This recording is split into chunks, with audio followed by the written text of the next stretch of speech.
Good morning, and welcome to SOS. Let me start by asking you a question. Are you a hedgehog, or are you a fox? I'll explain the difference in a moment, but here's a hint.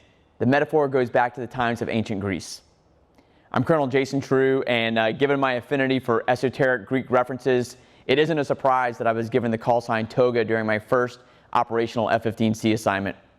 After multiple assignments in the Eagle and the T-6, I came to Air University. I've been part of this SOS team for about 3 years now. First as a squadron commander, fresh from getting my PhD, then as the dean, and now serving as the vice commandant.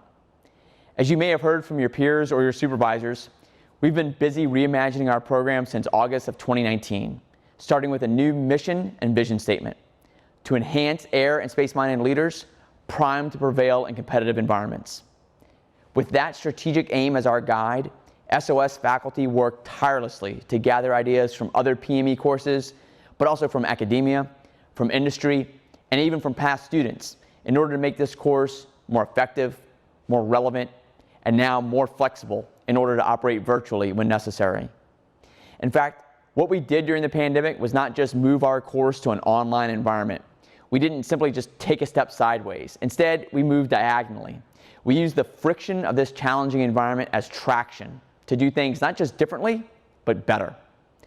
The result is a new program that preserved the best of our previous curriculum, but also added new content based on our research into the best practices for adult education, and also rearranged the course into a more coherent flow. There are 3 phases that build upon each other, starting with leadership, then design, then joint warfare.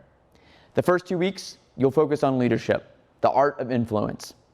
This phase is designed to help you hone a deeper understanding of yourself, what makes you strong, and then apply that same mindset of empathy and curiosity and awareness to your team. This is the foundation for everything else we do in the course. Indeed, I'd argue it's the foundation for everything you will achieve in your career. After diving into how to build highly effective teams using foundational leadership principles, you'll move to the second phase.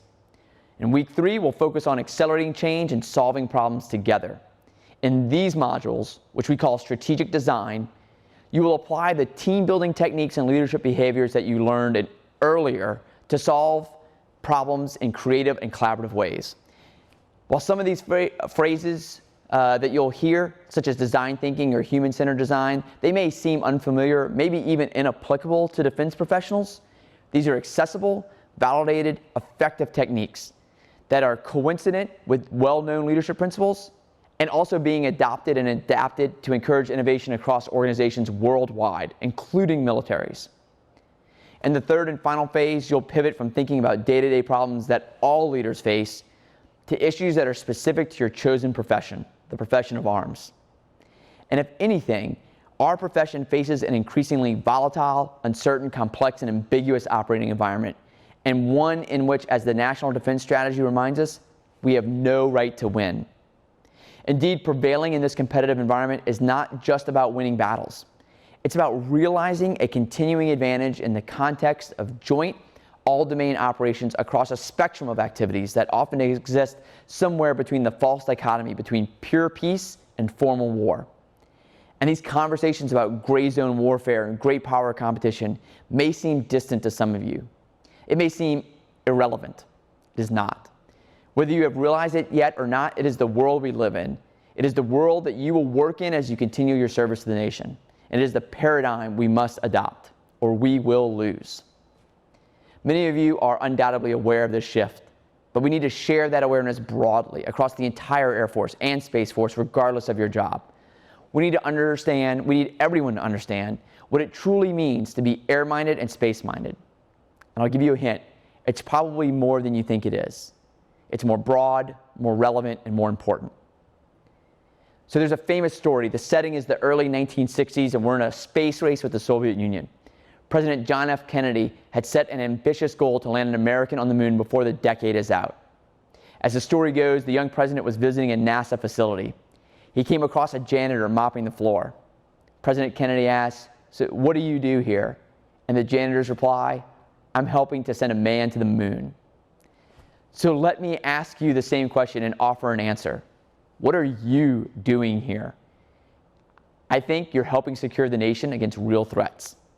Even if what you do on a daily basis seems mundane and disconnected from geopolitical competition, have no doubt it is related.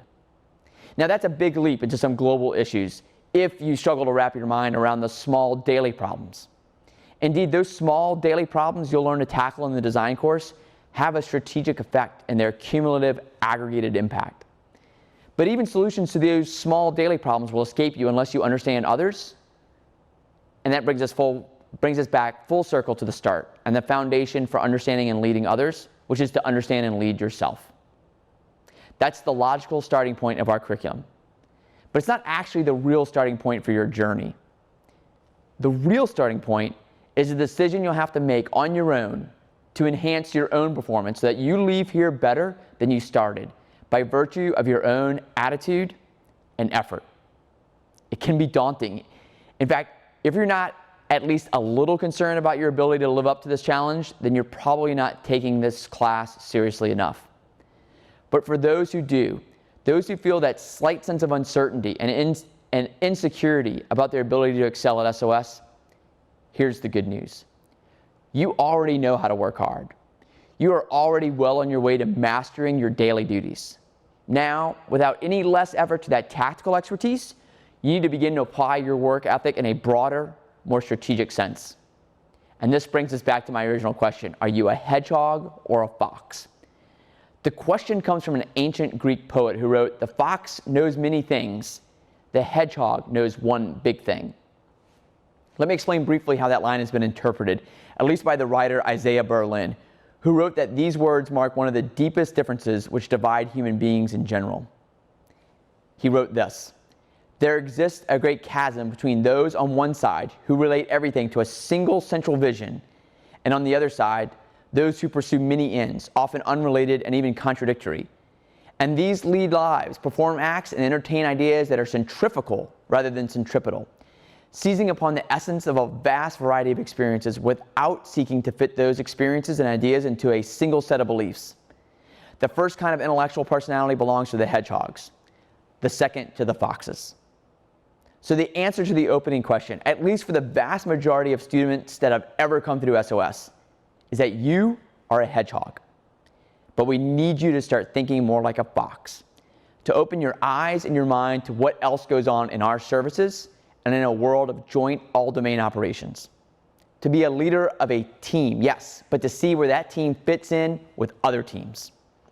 SOS isn't designed to equip you with all the skills that you will need, but we're a great place to launch that journey. Thank you, and let's go become better together.